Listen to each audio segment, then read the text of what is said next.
please subscribe and don't forget to press the bell icon to get notified whenever we upload a new video. नमस्कार, मैं हूं आपके साथ हिमानी नथानी। वो सलाखों के पीछे हैं, उनकी जुबान भी बंद है, बावजूद इसके उन दोनों के गहरे राज धीरे धीरे करके बाहर आते जा रहे हैं। जी हां, गुरमीत सिंह और हनीप्रीत ने अपने काले कारनामों पर पर्दा डालने की पुरजोर कोशिश की, लेकिन सच सामने आने से रोक नहीं पाए। ऐसा ही एक सनसनीखेज सच बयां कर रहा है डेरे से मिला एक काला सूटकेस। इस सूटकेस से मिले सामानों ने हनीप्रीत के यूरोप कनेक्शन को बेनकाब कर दिया है। गुड्डी बहुत सुंदर है, गुड्डी मास्टर जी की गुड्डी है, रब ने ये भेजी है इसलिए ये सुंदर है। सुंदर मंदिर ये हो, बल्ले बल्ले बल्ले हो।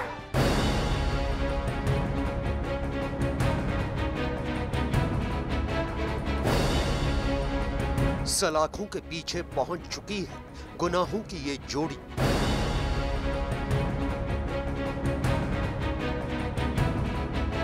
लेकिन खत्म नहीं हो रही जुर्म की फहरिस्त।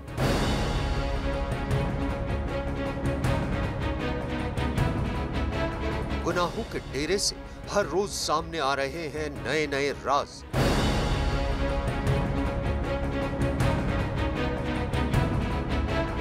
अब तक हनी की लाल डायरी से मची थी सनसनी।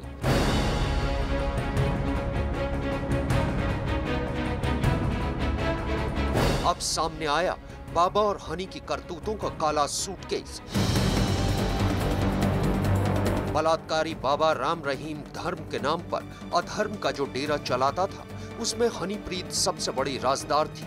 ये दोनों ही सलाखों के पीछे अपने गुनाहों का हिसाब दे रहे हैं, लेकिन इनके काले कारनामों की लिस्ट खत्म होने का नाम नहीं ले रही है।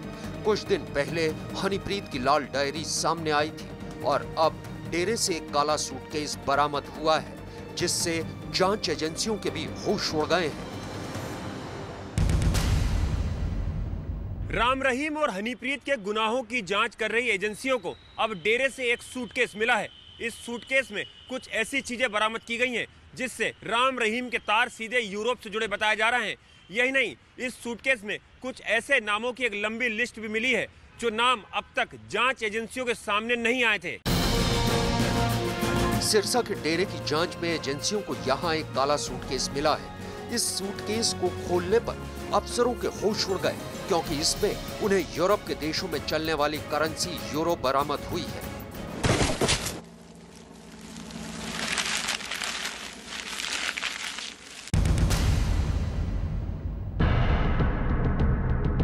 यूरो यूरोपियन यूनियन के 19 देशों में चलने वाली करेंसी है। डेरे में इसके मिलने के बाद अब जांच एजेंसियां राम रहीम और हनीप्रीत के यूरोप कनेक्शन की जांच में जुट गई हैं। विदेश से जो करेंसी आती थी, विदेशों से करेंसी आती थी, वो इसकी ज़्यादा डॉलरों में और अलग अलग जो कंट्रियों से इसका जो पैसा था वहाँ से वो आता था, और उसको जो 2 नंबर की इसकी सारी कमाई थी उसको एक नंबर करके दिया करता था। राम रहीम के हवाला कारोबार से जुड़े होने के पहले भी कई सुराग सामने आ चुके हैं। अब डेरे से यूरो मिलने के बाद इस बारे में जांच एजेंसियों का शक लगभग पुख्ता हो चुका है। बड़े हवाला कारोबार होता था। बाबा बलात्कारी और इसके जो हनीप्रीत है और इसके जो पवन हिंसा, दित्या हिंसा और जो इनके संधि थे हरमंदर सिंह जस्सी, ये शरेआम लोगों का पैसा 2 नंबर वाला पैसा 1 नंबर में करा के देते थे। यूरो करेंसी के अलावा काले सूट में कुछ ऐसे कागजात मिले हैं जिन पर लिखी इबारतें किसी को भी चौंका सकती हैं। जांच एजेंसियों को सूटकेस में यूरो करेंसी के अलावा कई बायोडेटा मिले हैं। ये बायोडेटा अविवाहित लड़के लड़कियों के हैं।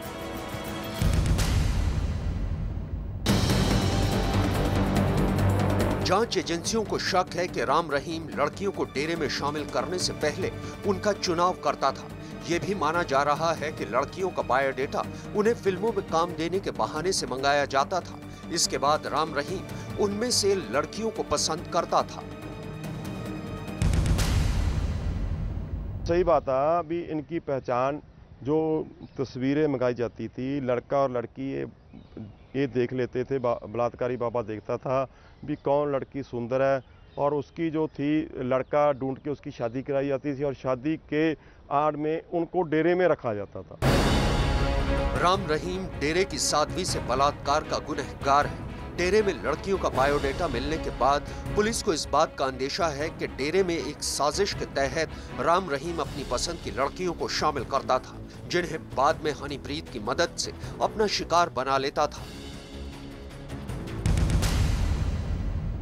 इसको ये था भी लड़की मेरी गुफा में आएगी, तो ये आएगी तो मैं इस लड़की के साथ गलत जो काम है मैं वो करूँगा, और इसके लिए लोगों की ये शादियाँ किया करता था और इसलिए बायोडेटे रखा करता था।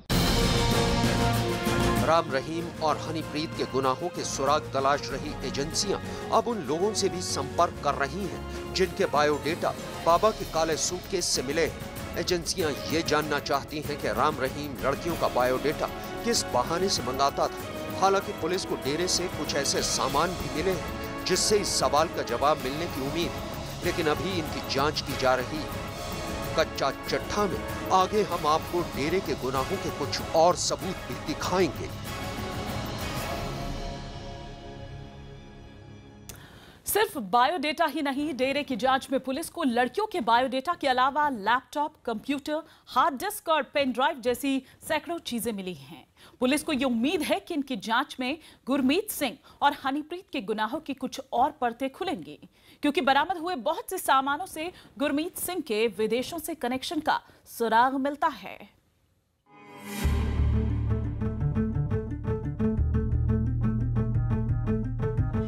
फिर खुलने वाली है डेरे के गुनाहों की नई परत।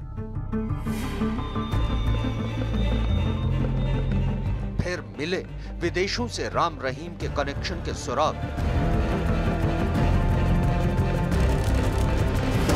सामने आए राम रहीम के विदेश दौरों से जुड़े सबूत।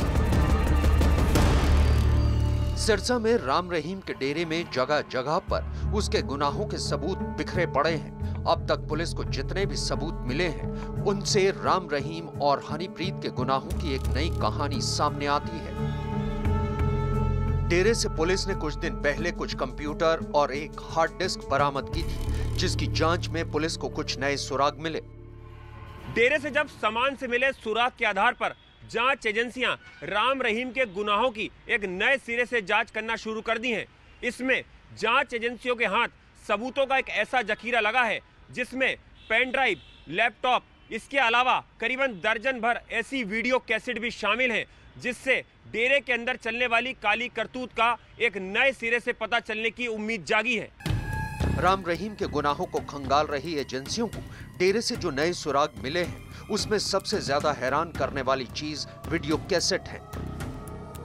वीडियो कैसेट का इस्तेमाल कंप्यूटर युग आने से पहले होता था, लेकिन आज के दौर में वीडियो कैसेट मिलना हैरान करने वाला है। पुलिस को डेरे से 17 वीडियो कैसेट मिले हैं, जिससे डेरे के दशकों पुराने राज सामने आने की उम्मीद है। वीडियो में तो काफ़ी, इसको तो एक तो फिल्मों, ब्लू फिल्मों का शौक था। एक वीडियो में जो इसके राज छुपे हो सकते हैं। एक इसको ये था भी जहाँ कहीं भी जाता था वहाँ सारी वीडियो बना लेता था। कहीं भी जाता तो वो उसे काले कारनामे, विदेशों में जाता वहाँ भी वीडियो बनाता था। डेरे से बरामद हुई चीजों में होश उड़ाने वाला एक और सामान पेन ड्राइव है। जांच एजेंसियों को यहाँ से एक दो नहीं बल्कि 92 पेन ड्राइव मिली हैं, जिनकी जांच कंप्यूटर एक्सपर्ट की मदद से की जा रही है। इतनी बड़ी संख्या में पेन ड्राइव के मिलने से इस बात का अंदेशा है कि इनमें डेरे से जुड़े कई अहम राज हो सकते हैं, इसलिए एक एक पेन ड्राइव की जांच बेहद बारीकी से हो रही है। सारी पेन ड्राइव इसके पास होती थी, जहाँ हनीप्रीत के पास होती थी, तो उसको छुपा के रखते थे। तो पर उसमें सारी इनकी प्रॉपर्टी, उसमें जो इनके काले कारनामे, जैसे पैसा किसका इन्होंने किया, और उसमें कोड वार्ड में ऐसी ऐसी चीजें उसमें डाल के रखी हुई है। डेरे में राम रहीम के विदेशों से कनेक्शन के भी कई सबूत मिले हैं। पुलिस ने डेरे की जांच में थाईलैंड और ताइवान में बनी 10 हार्ड डिस्क बरामद की हैं। इसके अलावा कई कंप्यूटर और लैपटॉप भी जब्त किए गए हैं। यूरोप के देशों की करेंसी और थाईलैंड, ताइवान में बनी हार्ड डिस्क राम रहीम के विदेशों में कनेक्शन के नए सुराग सामने आ सकते हैं। विदेशों में जाता था, जैसे बैंकॉक जाता था, थाईलैंड, जहाँ अपना हांगकांग जाता था, दुबई जाता था, बड़ी कंट्रियों में इसका बिजनेस चलता था और जो बड़े बड़े बिजनेसमैन हैं वो वहाँ पर इसके पास आते थे और ये बड़ा इसको शौक था भी मैं बड़े बड़े लोगों से डीलें करूँ। डेरे से बरामद हुई 10 हार्ड डिस्क में एक ऐसी हार्ड डिस्क है जिससे पुलिस को कई अहम सुराग मिलने की उम्मीद है। इस हार्ड डिस्क पर बाबा का ताइवान टूर लिखा हुआ है। ऐसे में बाबा के ताइवान से जुड़े कुछ कनेक्शन सामने आ सकते हैं। राम रहीम पर सैकड़ों एकड़ जमीन पर कब्जा करने का आरोप है। डेरे की जांच में ऐसे सुराग भी मिले हैं जिससे बाबा के जमीनों पर कब्जा करने का काले खेल का पर्दाफाश होता है। गुरमीत सिंह के डेरे से उसके गुनाहों के सुराग के अलावा जमीनों पर कब्जा करने के उसके काले कारनामे का भी पर्दाफाश हुआ है। गुरमीत सिंह धर्म के नाम पर लोगों को बेवकूफ बनाकर उनकी जमीनें दान में ले लेता था और एक बार जिस शख्स ने उसे दान कर दिया उनकी वो पूरी संपत्ति पर ही कब्जा कर लेता था।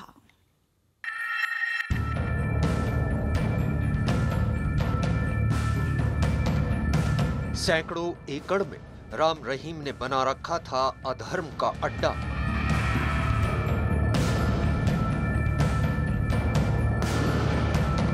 इसी डेरे को बाबा ने बना दिया था अपनी अय्याशी का घर।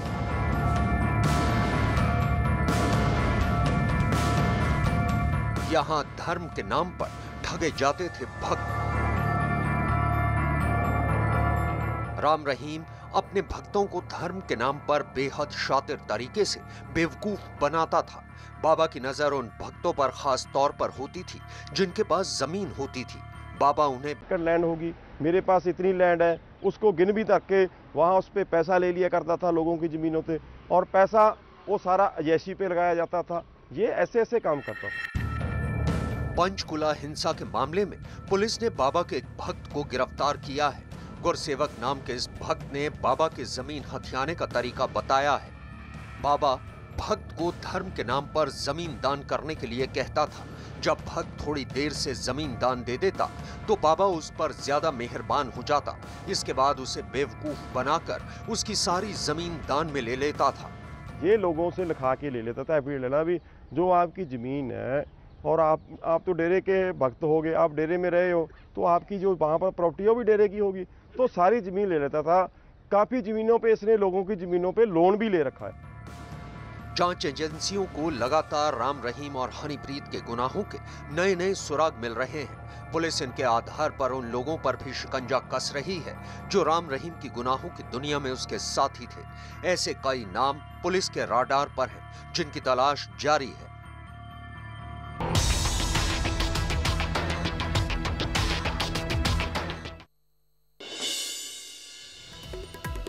बड़ी खबर इस वक्त उत्कर्ष चतुर्वेदी हम तक पहुंचा रहे हैं। तलाक बिद्दत यानी 3 तलाक पर सुप्रीम कोर्ट की रोक के बावजूद अलीगढ़ मुस्लिम यूनिवर्सिटी के एक प्रोफेसर ने अपनी पत्नी को व्हाट्सएप के जरिए तलाक दे दिया है।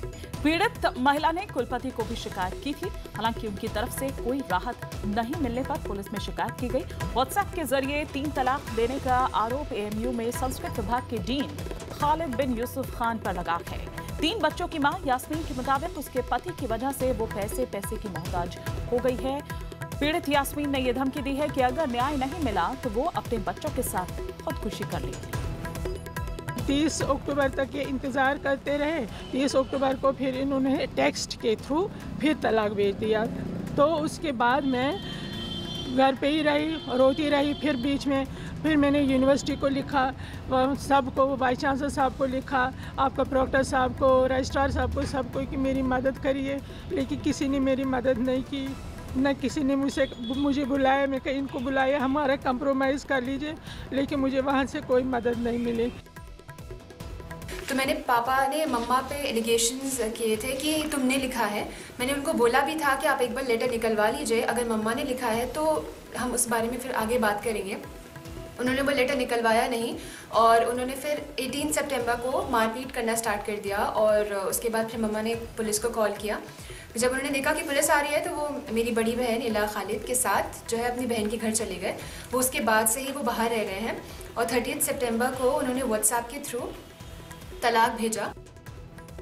तलाक देने के बाद तो अभी मेरे संज्ञान में नहीं है। उनकी पत्नी जो आई थी वो ये चाहती थी कि उनका कंप्रोमाइज़ हो जाए, उनको किसी तरह बुला लिया जाए, तो वो कंप्रोमाइज़ करने के लिए इंस्पेक्टर महिला थाना के यहाँ उनको भेजा गया था काउंसिलिंग के लिए, जो हमारा परिवार परामर्श केंद्र है उसमें वो गई थी, लेकिन वो प्रोफेसर आए नहीं। ये महिला पिछले 2 महीने से बहुत ज़्यादा परेशान है, मानसिक तौर से प्रताड़ित किया जा रहा है इसको। सुप्रीम कोर्ट ने जबकि 3 तलाक पर रोक लगा दी है।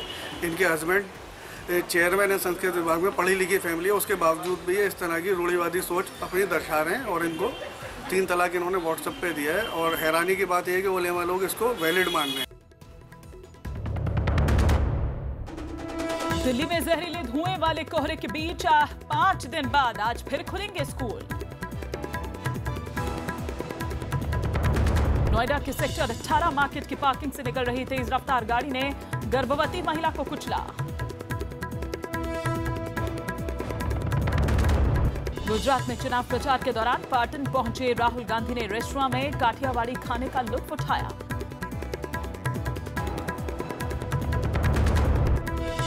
वाराणसी में केंद्रीय मंत्री अनुप्रिया पटेल के काफिले में चल रही कार डिवाइडर से टकराई।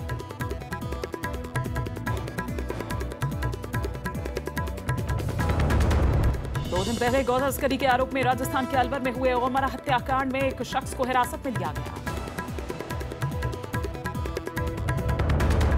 आंध्र प्रदेश के विजयवाड़ा में कृष्णा नदी में नाव पलटने से 16 लोगों की मौत हो गई।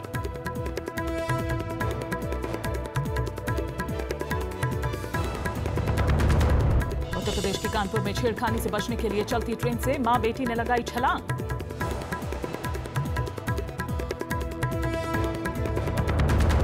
ईरान इराक बॉर्डर पर 7.3 की तीव्रता के भूकंप की वजह से 30 लोगों की मौत।